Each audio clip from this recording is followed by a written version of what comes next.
ਲਹਿੰਦੇ ਪੰਜਾਬ ਦੀਆਂ ਸੜਕਾਂ, ਮੋਟਰਵੇ ਤੇ ਪਿੰਡਾਂ ਥਾਵਾਂ ਦੀ ਸੈਰ ਕਰਾਉਣ ਵਾਸਤੇ ਅਸੀਂ ਆਪਣਾ YouTube ਚੈਨਲ ਬਣਾਇਆ ਤਾਂ ਕਿ ਆਪਣੇ ਸੰਗੀਆਂ ਸਾਥੀਆਂ ਤੇ ਮਿੱਤਰਾਂ ਨੂੰ ਆਪਣੇ ਪੰਜਾਬ ਦਾ ਰਿਵਿਊ ਕਰਾਉਂਦੇ ਰਹੀਏ। ਪੁਰਾਣੇ ਪਿੰਡ ਤੇ ਪੁਰਾਣੇ ਬਣੇ ਮਕਾਨ, ਪੁਰਾਣਾ ਕਲਚਰ ਦਿਖਾਉਣ ਦਾ ਮਕਸਦ ਸਿਰਫ ਇਤਨਾ ਕੋਈ ਹੈ ਤਾਂ ਕਿ ਆਪਣੇ ਅਸੀਂ ਮਾਜ਼ੀ ਦੇ ਨਾਲ ਆਪਣੇ ਅਸੀਂ ਜਿਹੜੀਆਂ ਗੁਜ਼ਰੇ ਵਕਤ ਦੀਆਂ ਯਾਦਾਂ ਨਾਲ ਟੱਚ ਰਹੀਏ।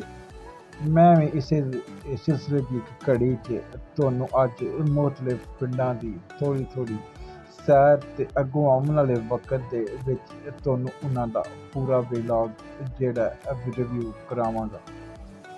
ਮੇਰੇ ਸੰਗੀਓ ਸਾਥੀਓ, ਪੰਜਾਬ ਦੇ ਜਿਸ ਹਿੱਸੇ 'ਚ ਵੀ ਜਾਓ ਇੱਕ ਉਹਦਾ ਆਪਣਾ ਹੀ ਰਸਮੋ ਰਿਵਾਜ ਤੇ ਖੂਬਸੂਰਤੀ ਜਿਹੜੀ ਹੈ ਉਹ ਨਜ਼ਰ ਆਉਂਦੀ ਹੈ। ਲੋਕ ਇੱਕ ਦੂਸਰੇ ਦੇ ਨਾਲ ਪਿਆਰ ਮੁਹੱਬਤ ਦੇ ਨਾਲ ਰਹਿੰਦੇ ਨੇ ਤੇ ਆਪਣਾ ਗੁਜ਼ਰ ਬਸਰ ਜਿਹੜਾ ਉਹ ਆਪਣੀ ਮਿਹਨਤ ਦੇ ਨਾਲ ਕਰਦੇ ਨੇ ਤੇ ਇੱਕ ਦੂਜੇ ਦਾ ਹੱਥ ਵੀ ਪਟਾਉਂਦੇ ਨੇ। ਕਿਸੇ ਦੇ ਦੁੱਖ ਦਰਦ ਦੇ ਵਿੱਚ ਉਹ ਬਿਲਕੁਲ ਸੰਗੀ ਸਾਥੀ ਇੱਕ ਜਾਨ ਬਣ ਕੇ ਰਹਿੰਦੇ ਨੇ। ਸੜਕਾਂ ਦਿਹਾਤ ਪੰਜਾਬ ਦੇ ਜਿਹੜੇ ਨੇ ਉਹ ਵਾਕਈ ਹੀ ਦੀਦਨੀ ਨੇ।